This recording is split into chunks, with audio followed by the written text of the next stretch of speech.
welcome everybody. This is, I don't want to say like in the school, niños y niñas. I want to welcome to the third annual conference for MANA de North County San Diego. Somos una y somos uno también, because we have brothers, hermanos y hermanas. Hermanos y hermanas. I want to thank, I know that we have MANA in the house. MANA San Diego, can you stand up please? MANA San Diego, where are you? MANA San Diego is here also. So I want to welcome everybody and I'm the president. I'm very proud to say that I'm the co-founder of this organization. I opened this organization in 2009 and I'm here and strong and with a lot of energy. I'm going to introduce, I want to do something very special. Adri, where are you? Adri, come here please. Okay. mi colombiana.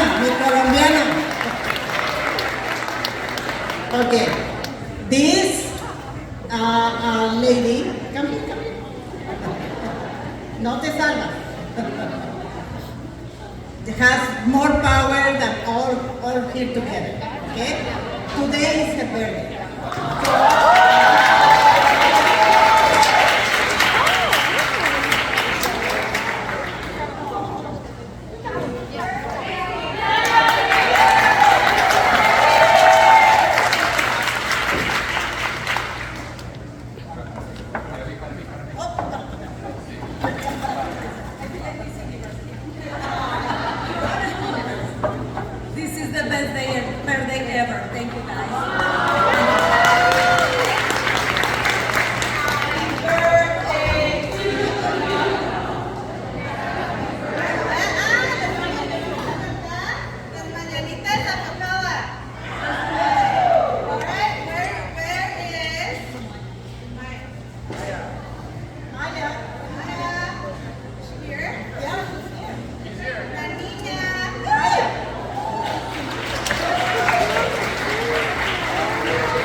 She's our secretary and director of communications. Welcome.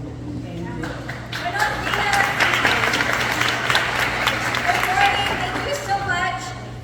Do you guys already feel a family connection here? Conference. My name is Graciela Redgate, formerly Major, and I'm honored to be here with all of you today. Today we gather at Palomar College, our home, which was established by President RIVERA. We're so honored and grateful that she's always opened up her doors for us. This event is more than just a conference. It's a platform of inspiration, growth, and connection. After the young lady just sang, I'm very emotional because it was beautiful. That's the type of connection that we're hoping that we're going to continue throughout the day. We have a fantastic lineup of speakers, engaging workshops, and valuable networking opportunities designed to uplift each and every one of you. Without further ado, let's kick off our annual conference with our first speaker, which is Dulce Miranda, our Vice President of External Affairs with MANA de North County. Thank you. Welcome everyone, bienvenidos. Okay, let's see, is everyone awake? Here we go. Test. Somos. Una. Una. Somos. All right, let's try again. I don't know. Una. Una. Somos. All right. So I am here to tell you about the meaning behind Somos Una and the flowers all around you. The flowers around you are marigolds and pashulis, and what they symbolize is unity, life, perseverance, and something very interesting about the marigold. Wherever it grows, it protects the flowers around it, so that the flowers around it can grow to be beautiful. Do you know what that is? That's resilience. That's us. Somos Una. una. Somos. Right.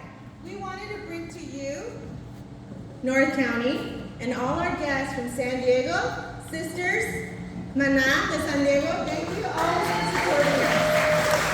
We wanted to bring everyone to this room and fill it with powerful women.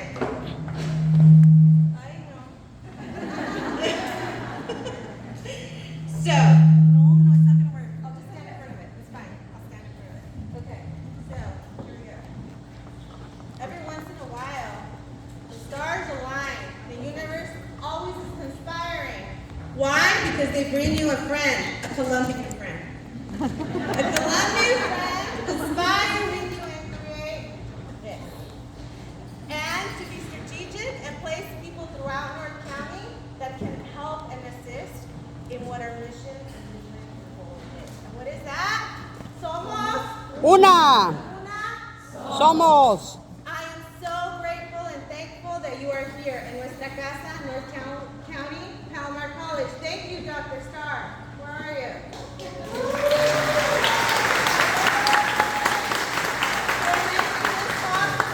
So, podemos ser de Colombia, podemos ser de El Salvador, de México, de Perú, de Panamá, ¿de dónde más?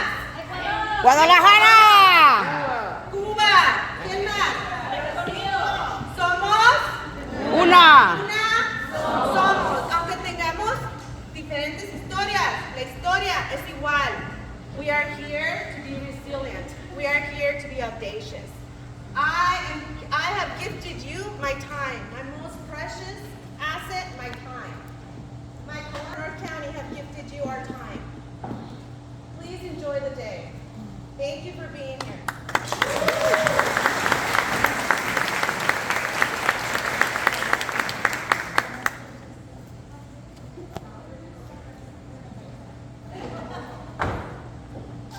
Buenos días.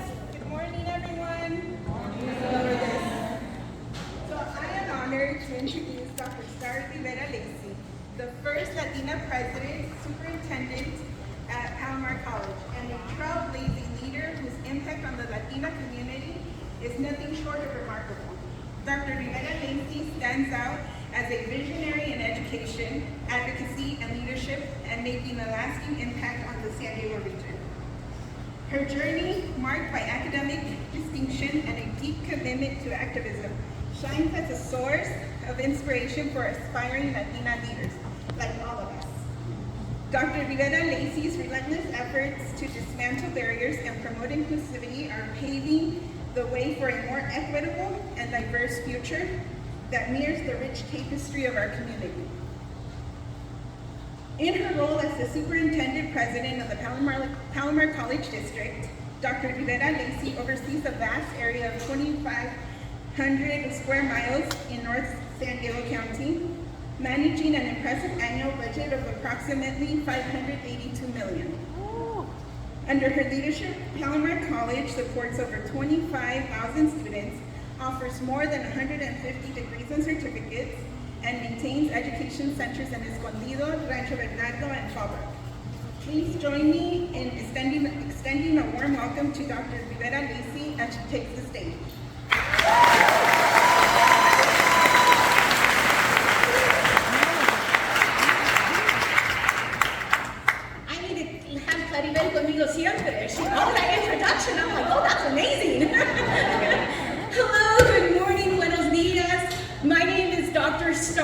as my familia calls me, Estrellita Rivera Lacey, and I have the privilege of being the superintendent president here at Palomar College.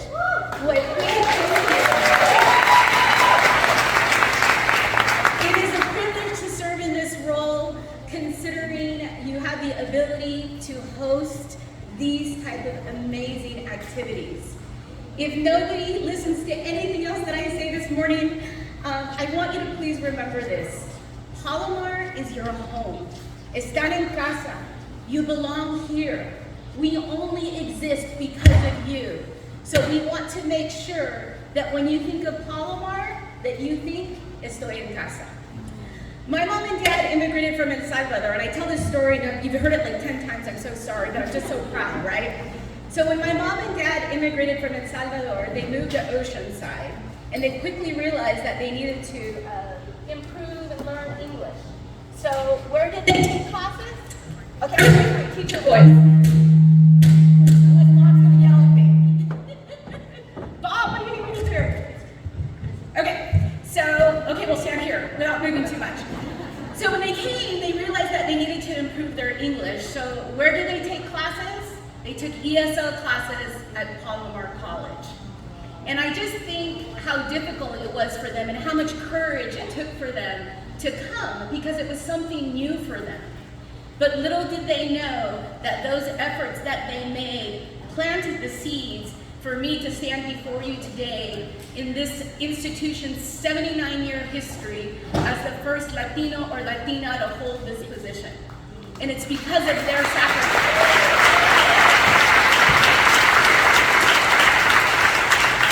And I remember that every day. So when I look out, see, now I'm gonna get emotional, because when I look out and I see el pueblo que está aquí, who's investing in themselves, who is not only improving this generation's, but for the generations behind you, I thank you for being here. You could be anywhere on Saturday morning. You could even still be in bed on Saturday morning. But you're here and you're making that investment out of love. And generations will feel that as we get closer. I'm not gonna take too much of your time, but other than say thank you. Están en casa. When you think Palomar, you think casa, and whatever we can be here to do to support Mana and this beautiful, beautiful community. And I'm going to leave you with one little tidbit. Anybody know what percentage of our student population is Latino? Over 50%. We just went over to 52%. So over half of our students. I think it really speaks to the community that we serve, and again, thank you for being here this morning. Oh, and also, the workers. I just cannot say enough about everybody who put this together. I know Claribel, Diane, Studenka, we were having conversations when the last year's finished. So I'm sure we're gonna have conversations for next year. So again, thank you to everybody who put this together. I'm not gonna even try to attempt to thank. I just wanna say thank you. Okay.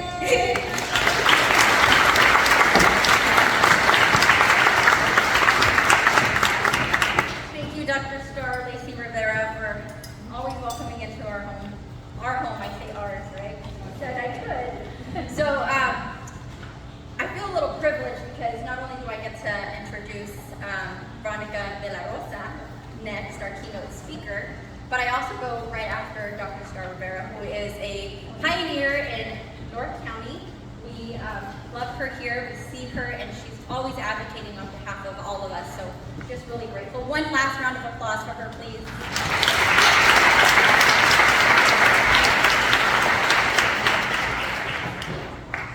It is my distinct honor and privilege to introduce our keynote speaker, a remarkable leader whose dedication and vision have significantly impacted the healthcare landscape and beyond. Veronica de la Rosa is the Executive Vice President of Operations for San Isidro Health, where she oversees a vast array of critical functions, including clinic operations, information technology, population health, performance excellence, compliance, human resources, pharmacy operations, and diversity, equity, and inclusion initiatives. Her visionary approach to healthcare delivery emphasizes the importance of prevention at all levels of care, ensuring that communities like ours receive not only treatment, but proactive and comprehensive health solutions.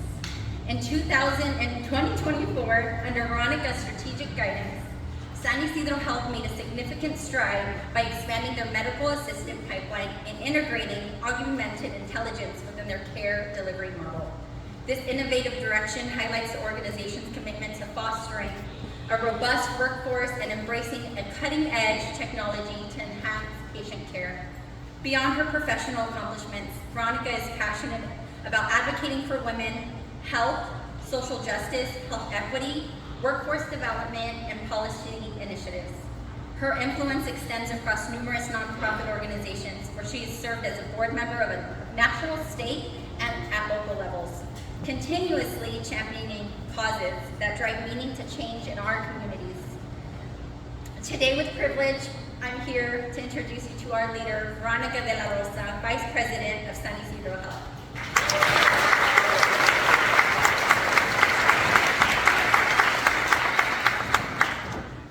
Woo, that was good, wasn't it? I'm like, who is she talking about?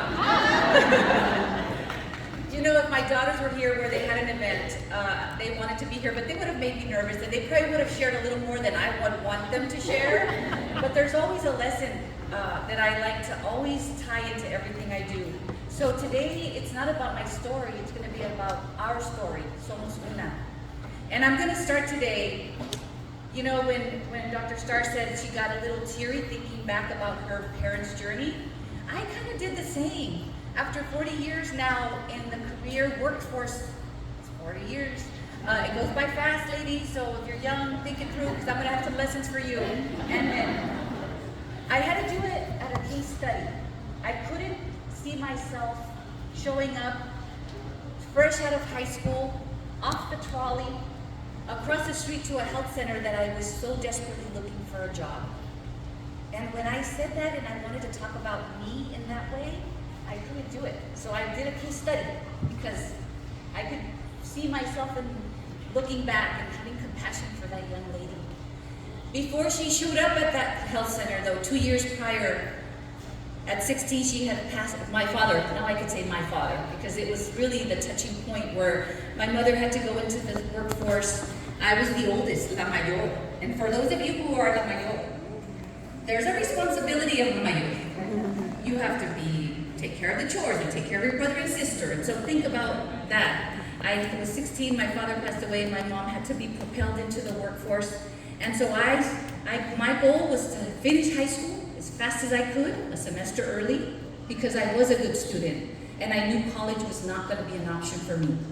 And I never really thought it was until I showed up at 18, crossed the street from the trolley to a little health center who embraced me and gave me all of the nurturing that a father could do in our CEO, and I didn't see all that back then. What I saw was a thriving little clinic that everybody looked like me, and I was going to get to work. So I was in that journey for 11 years at San Ysidro, and I grew up in that. I actually finished my master's in those 11 years. I got married, and I kind of smirk because I say my first marriage lasted 9 years and my career lasted 11 years. So it's okay, I got 2 daughters, it was a good thing. But what's the lesson here? I'm gonna talk a little bit today about when they told me that the topic was hard work, collaboration, and mentoring. I said, what can I offer you all except my story in pieces of everything that I valued, and I still value, what I learned in my journey, and I'm still learning, what I have experienced being now in the C-suite for 10.5 years, part of it being at Kaiser in a very, very different environment than what I'm doing now, and then what I can share. So I always bring data, and I always have a lesson, so I'll have you hopefully reflecting at the end. So is the first slide up, Alan? I know Alan's going to help me. Humble beginnings. Okay, so wait, in my journey, just can you go back? I'm going to talk about a few segments. I'm going to talk about humble beginnings, how I started. I kind of gave you the picture of how I showed up in that job, in that career segment. I'm going to talk about the sandwich that's middle management. And I say middle management is in the sandwich. Think of a sandwich and think about everything you want to put in a sandwich that's going to have to sustain you later. People don't want to stay in middle management too long. I've seen people want to just kind of go up to the execs, and I've seen the emptiness of that sandwich, and I've seen them struggle, and I've seen them have to take a couple steps back. And it's not a bad thing, but it is something that you should think about. And then the big leagues, the C-suite, right? You want to make it to that, at least my goal is to make it there. And then you're there, and then now what? You better show up, and you better be prepared, because there are some really good lessons at that top, but only when the sandwich experience has given you the tools that you need to manage. So here goes my journey. Next.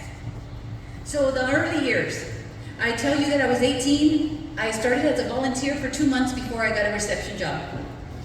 I moved on. I had 5 positions at San Isidro, and by the end of the 8th year, I was running the 3 satellite clinics. We only had 3 back then. We was up 275 employees. The CEO would round on us. He knew everything we were doing. So what I valued there, being La Mayor, I had transactional jobs at the beginning. Reception, then I went to referrals, and I was doing very well. And I prided myself on the work that I could do physically, that it was only depending on myself. And I knew that I liked to be acknowledged. And I knew that that was from being the mayor, from taking care of my brother and sister, from my mom saying, "Thank you, Mika, you started dinner." From that felt that I needed to take on that role. And so those jobs at the beginning fed me at that level. But I needed, and I watched what was happening in the door that said administration. I always was curious. And I would wonder what they did out there. And I would tell my mom, "Allá los meros meros." Los meros meros in English means the big cheese or the suits. What do they do in that door? But I'm curious because they make big decisions. So I started building my confidence in the work. I needed to form a circle. This is where you, at the beginning, those of you who are young in your career, start those circles. You know, we started with the reception group, and then I moved on to referrals, but I still kept with the reception group. We all started moving and rising in the community. Some left San Isidro, some stayed, but we stayed connected because you need that tribe. But my first mentor, and still is my mom. And she's feisty and she's funny. She's 83, and she's in Temecula at a cheer choir with my sister's grandchildren, so she said, "Sorry, Mika."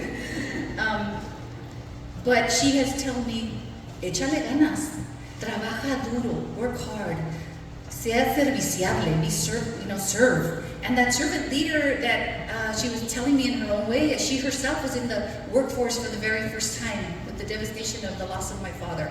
She had 2 jobs, and she was like, she was giving me the mentoring she could only give me. And it was good, and it's simple, but it's there. So she was my first mentor, but over time you have to really evolve in the next circles. I also, just one thing, explore your interests. One time they assigned me to medical records, and I hated it because medical records didn't have the face fronting. I needed the patients. I needed the stories. They were filling me.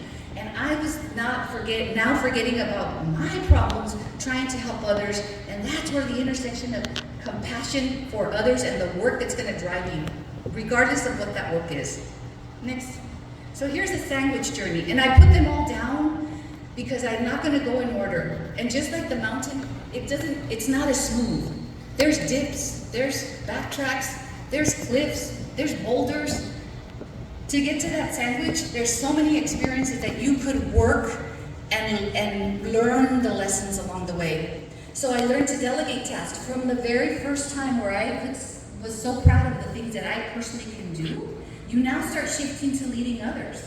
And now you have to motivate, and you have to think about the team and not just your ability. And that you have to be very conscious about and very deliberate, because you need to want people to follow. And I struggled at the beginning with micromanagement because it's a reflection of you, right? I remember going to Sundays when we were all like in those shiny shoes and the hair tied with a bow because my mom wanted us to all look good.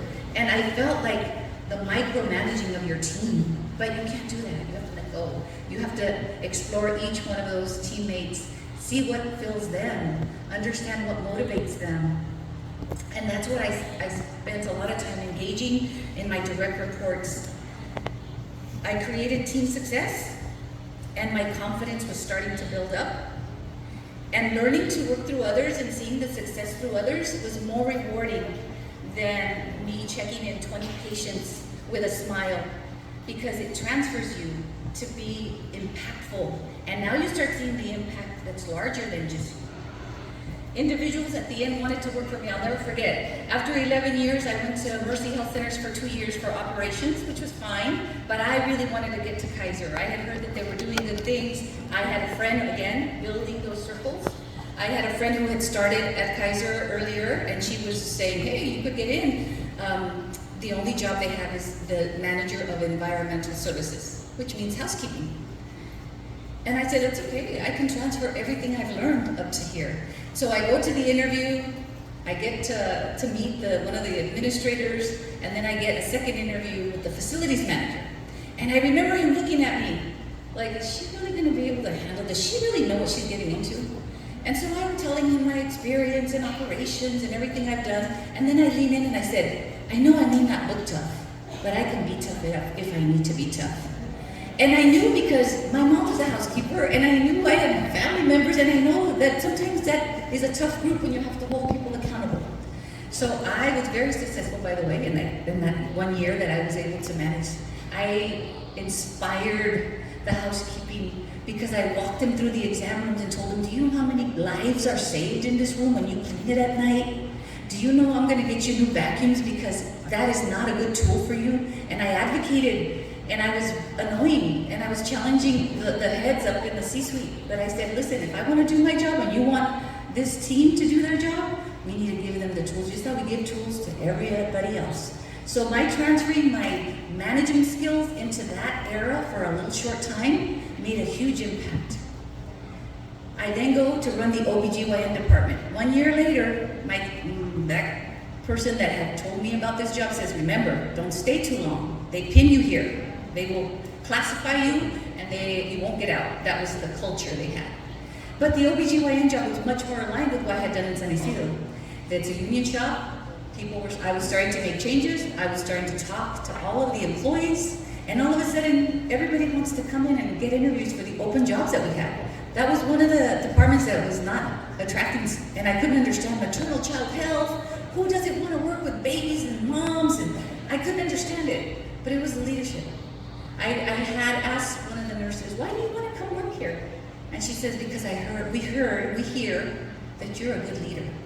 And that was the first time that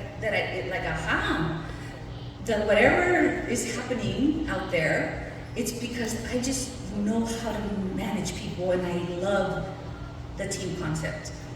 Next slide. So here is more learnings from that.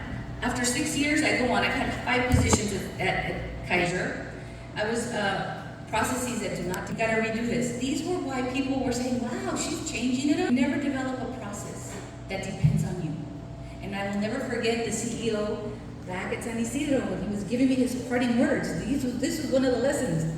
A good leader walks away and operations maintains. And I said, thank you, noted. And so that was what I was undoing. I also, the skill set, open to learning. What else? Kaiser was investing in people. I signed up for trainings, I signed up on committees. I wanted to know who was doing the government. I knew Kaiser gave money to the community because I was one on the receiving end. And where's that committee and how do I get on it? Finding those seats, and they're multiple, and again, it's going to your passion, finding what drives you. Learn to communicate well, concise, high level. You know, sometimes you only have a minute with these executives that pass by, and they might ask you a question. You have to be ready. You have to be ready to be concise about what you're asking, what you're working. Be open to mentoring and coaching. I would take advice.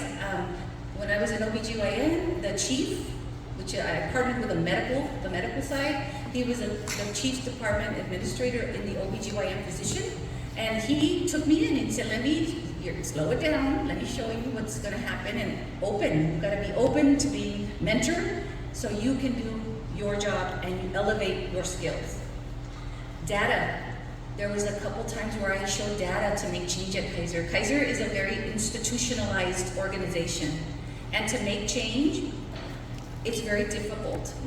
And there was a time where I challenged our population. So population health is one of those words that didn't exist, but the work did. And that means that health equity is not equal.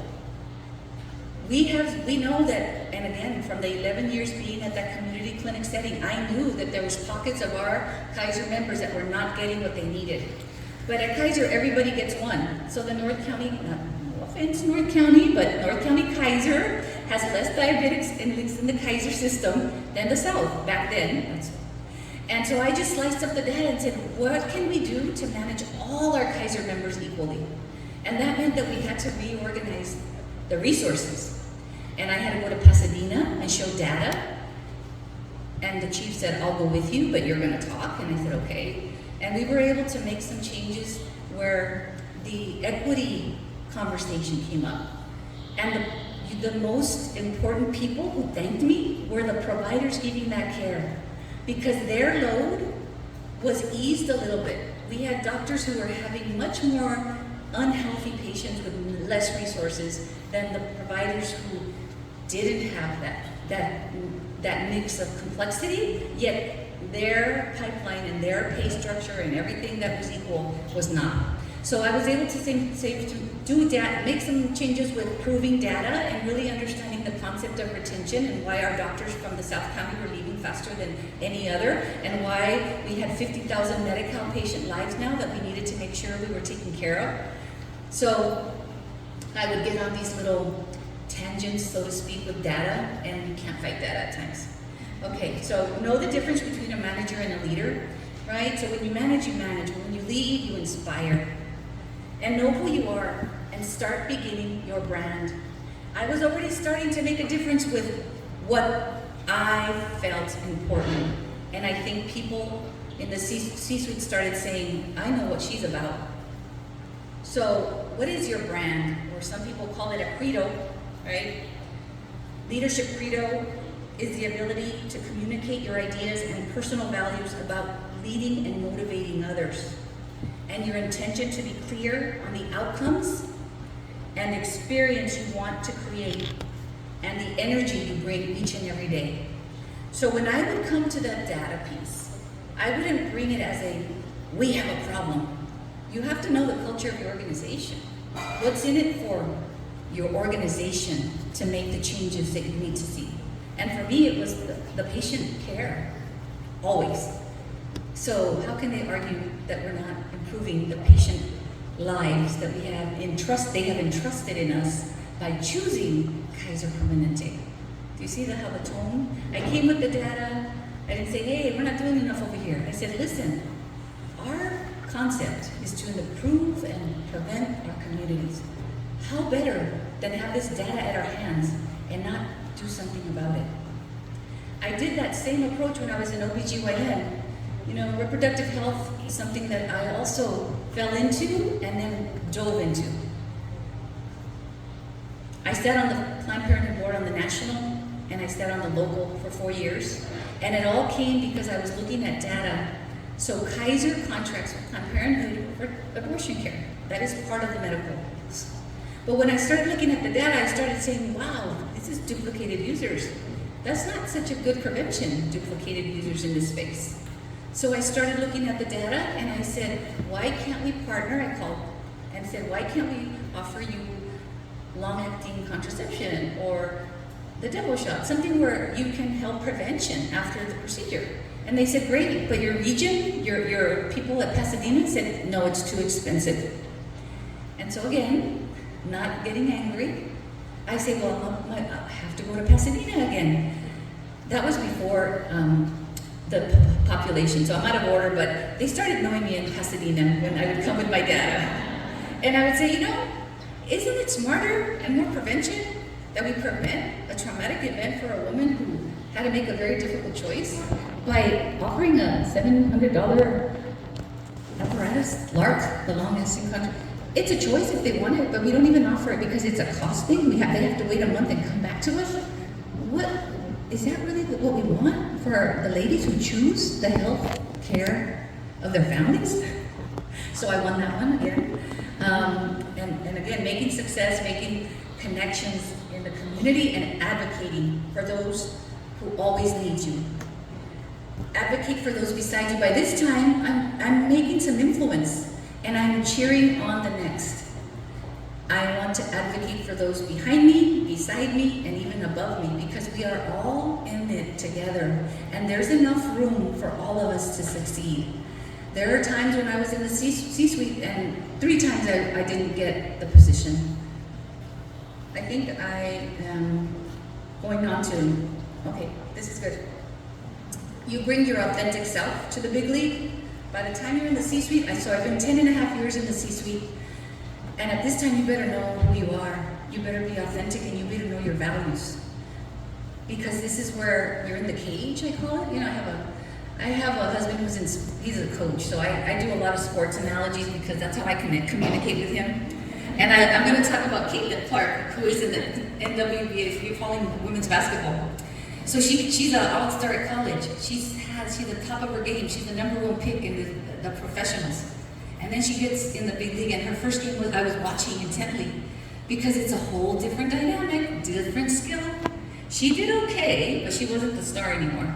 And so just know that when you come in that C-suite, you're with some people who may not want you there. Another lesson here that Mr. ROSA gave me, the CEO, that I really, those memories that are embedded and then they come out like many years later. Sometimes you're going to be the only one that looks like you in a room, and you're going to have to work harder and smarter, and they're going to test you, and you're going to have to prove yourself. And I'm like, okay, yeah, it hadn't happened, and I'm like, it doesn't happen. I felt like the girl that listened, and I actually called him when this happened, and I had coffee with him. And he didn't even remember half the things he told me because he told a lot of us that. He was mentoring so many others. But I felt like I needed to share with him and thank him.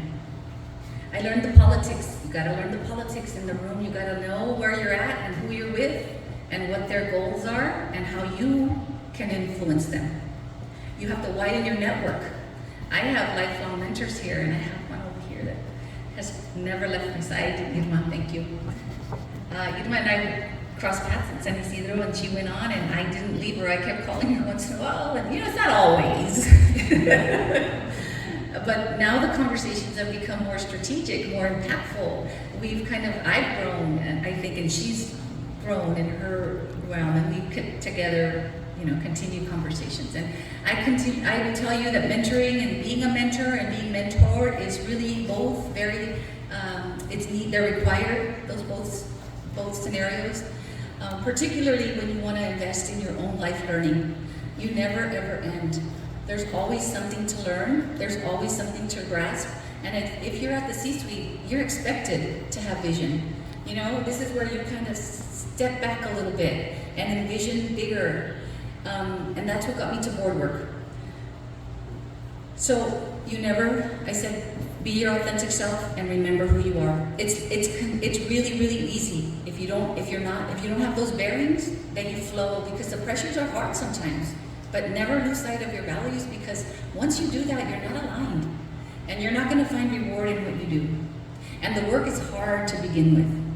So, what did I do? Sorry, is it? Yeah, okay. Sorry. So here, I'm gonna bring some data now. One more, okay. Right here, the current landscape. I told you that there's always a lesson, right? I'm on a statewide leadership for women, and this just came to me about a month ago, and I thought, great, I'm gonna plug it in, because what I learn, I share. That's what I do. What I learn, I share. I'm very transparent. We hold nothing. People hold sometimes information. Power is, information is power, and you'll see that in your career track. Some people hold power, and I am not going to do that. And so when I saw that early in my career, I said, that is something I will not do. So there is a study that just came out, leanin.org, Women in Workplace 2023, and the key findings. Women represent 1 in 4 as C-suite leaders, and women of color 1 in 16. Women of color face the steepest drop-off between that sandwich that I was talking about to the C-suite. So that means women are making it to the sandwich, but they're dropping off faster. Women of color. And there's those challenges, right? Those challenges that I was talking about, being the only one in the room, not filling in, knowing the politics. It's a lot to learn. That's why you have to be ready. You have to be ready. A bright spot, since 2015, the number of women in the C-suite have increased from 17 to 28% in the VP and the senior VP level. But the progress is slower for women in the manager and director level, which is the middle, which is the sandwich, which is what I talked about and why I wanted to talk about how important that sandwich part is for you to sustain you so that you don't drop off in the next level. So, next slide. And it used to be that people say, oh, the glass ceiling, you know, it's not letting me rise. And it's not the glass ceiling right now. It is the missing rungs. The little, los palitos, como dice mamá, los palitos de la escalera. We're missing some. And so when you compare what's the problem is that we need to mentor and we need to lift all women and we need to do it at all levels. So when I say, yes, please, let's clap.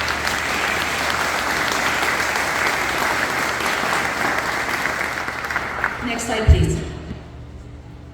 Wrong button. Nope. That one. So what have I done? Because I never tell someone to do something that I'm not willing to do. And as a manager, you should do that. Never ever ask something of your employee that you are not able to do. When I was in that housekeeping manager job, we opened up the Palm Avenue Kaiser. I was the facility manager in charge of that. And I had contracted housekeeping at night, and we had a deadline. The ribbon cutting was at 6 a.m. Well, it had to all be ready at 6 a.m. The VPs were coming, Pasadena was coming. Remember, that's my first job at Kaiser. I didn't know anything about Pasadena. I just knew I had to get that building done. And I was mopping toilets just along my housekeeping team. And they were saying, no, Señora Veronica, no. I'm like, yes, because I do it at my house, and we have a timeline, and we want to look good tomorrow. So here I was, scrubbing those toilets, making sure, and really, it was nothing, but to them it was like, oh my gosh, the manager can't do that. I guess we can. We have to do it together so that we get out of here in a decent time, because tomorrow it's going to be a big event. And I would tell them, people are going to come. We won't be there. I was there, but they had to vision how important that was. Anyway, I'm regressing. What have I done to make changes? I just told you the dilemma about the middle management. So here's what I have done. I have inserted myself. It used to be the seat at the table. Now it's find every seat that you need to be at the table to make a difference. And be deliberate, because you don't want to burn out. Your well-being in all of this has to be in the center of who you are. So again, aligning your values to the work, because the work is hard. Workforce pipelines, how to get through there, because you know, when I want well communities to be well, and I want health equity to go away, and I want determinants of health, and I want prevention, it is more than just healthcare. It leads you and it takes you to the paths of the root causes, and then you're involved and you're invested. Flexible work schedules, you know, making sure that sometimes working moms, we understand how can we be better with flexible work schedules. Diversity, inclusion, you know, we have grown at San Isidro Health. And so we've grown, and we have to be mindful that there are faces we serve that are of multiple diversities, and we have to be deliberate in making sure that we're recruiting the talent. And Shayna's here, I'm a plug for Shayna and our San Isidro. You know, we have to be the face of all of San Isidro.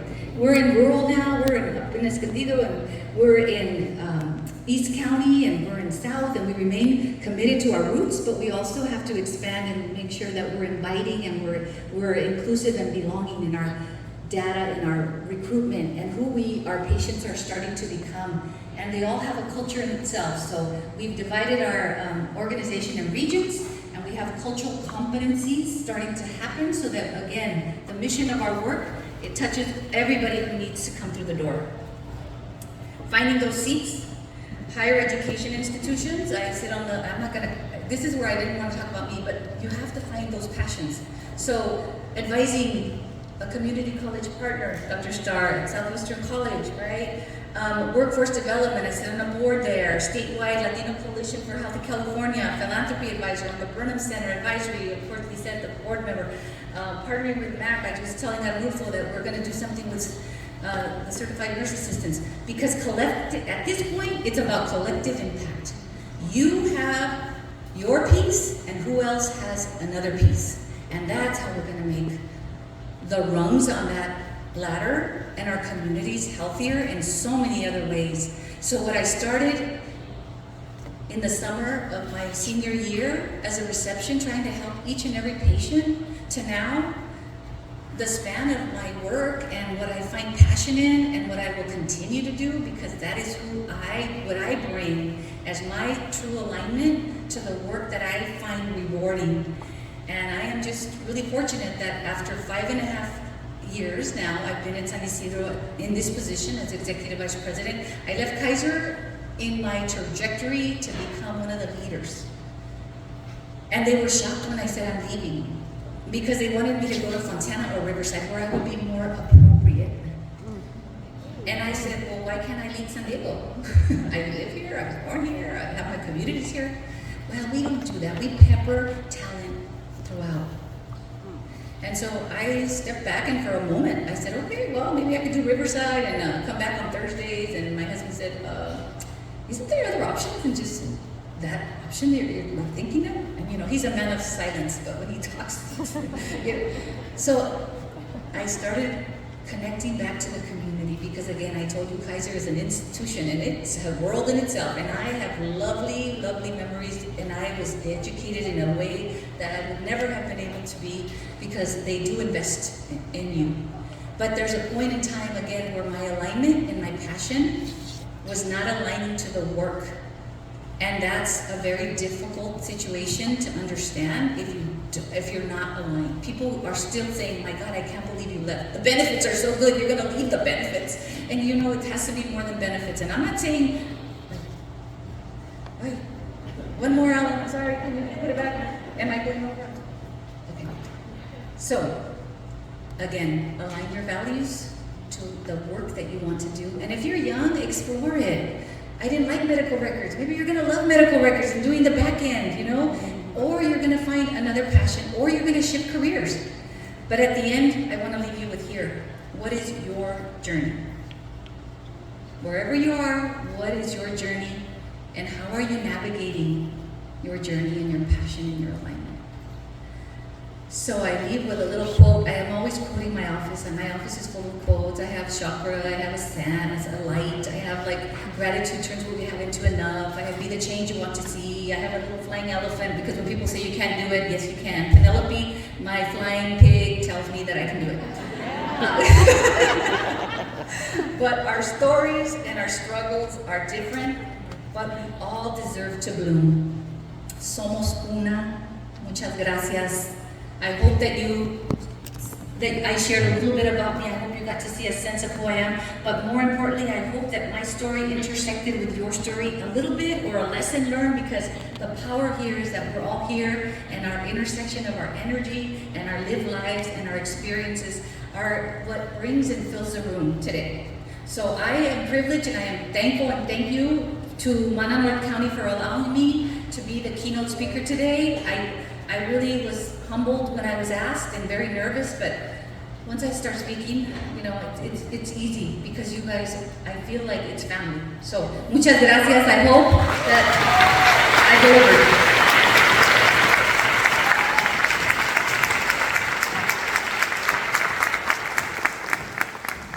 Round of applause for Veronica de Navarro.